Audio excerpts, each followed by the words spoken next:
बुद्धिमान बंदर और मगरमच्छ की कहानी। एक था घना जंगल जहां जानवर एक दूसरे के साथ बहुत प्यार से रहा करते थे। उस जंगल के बीच एक बहुत सुंदर और बड़ा तालाब था। उस तालाब में एक मगरमच्छ रहता था। तालाब के चारों ओर बहुत सारे फलों के पेड़ लगे हुए थे। उनमें से एक पेड़ पर बंदर रहता था। बंदर और मगरमच्छ एक दूसरे के बहुत अच्छे दोस्त थे। बंदर पेड़ से मीठे और स्वादिष्ट फल खाता था और साथ ही अपने दोस्त मगर को भी देता था।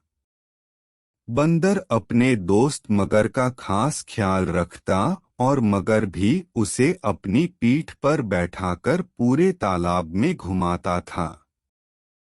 दिन निकलते गए और दोनों की दोस्ती गहरी होती गई। बंदर जो फल मगरमच्छ को देता था, मगरमच्छ उनमें से कुछ फल अपनी पत्नी को भी खिलाता था।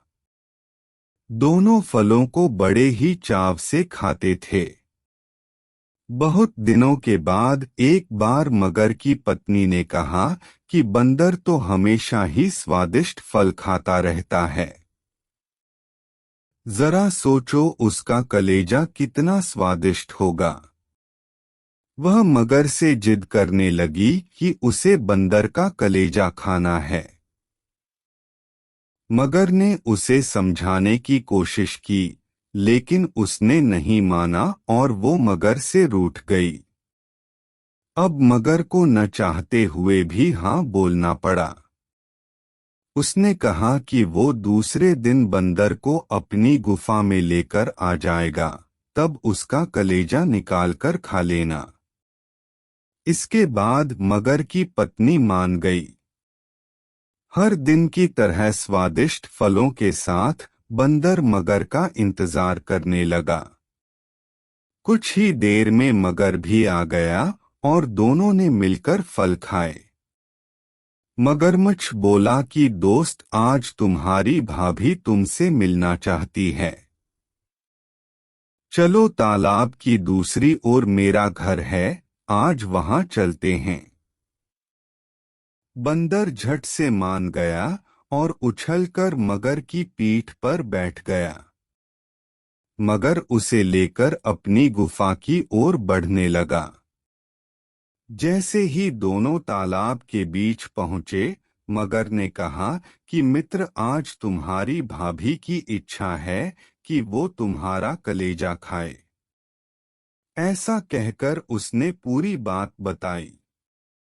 बात सुनकर बंदर कुछ सोचने लगा और बोला, मित्र, तुमने मुझे यह पहले क्यों नहीं बताया? मगर ने पूछा, क्यों मित्र, क्या हाय गया? बंदर बोला कि मैं अपना कलेजा तो पेड़ पर ही छोड़ आहूं। तुम मुझे वापस ले चलो तो मैं अपना कलेजा साथ में ले आऊंगा। मगर बंदर की बातों में आ गया और वापस किनारे पर आ गया। वो दोनों जैसे ही किनारे पर पहुंचे, बंदर झट से पेड़ पर चढ़ गया और बोला कि मूर्ख, तुझे पता नहीं कि कलेजा हमारे अंदर ही होता है। मैं हमेशा ही तुम्हारा भला सोचता रहा और तुम मुझे ही खाने चले थे। कैसी मित्रता है यह तुम्हारी! चले जाओ यहाँ से।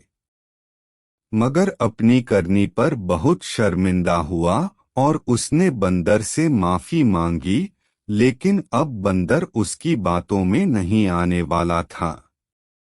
कहानी से सीख। इस कहानी से हमें यह सीख मिलती है कि संकट के समय हमें घबराना नहीं चाहिए।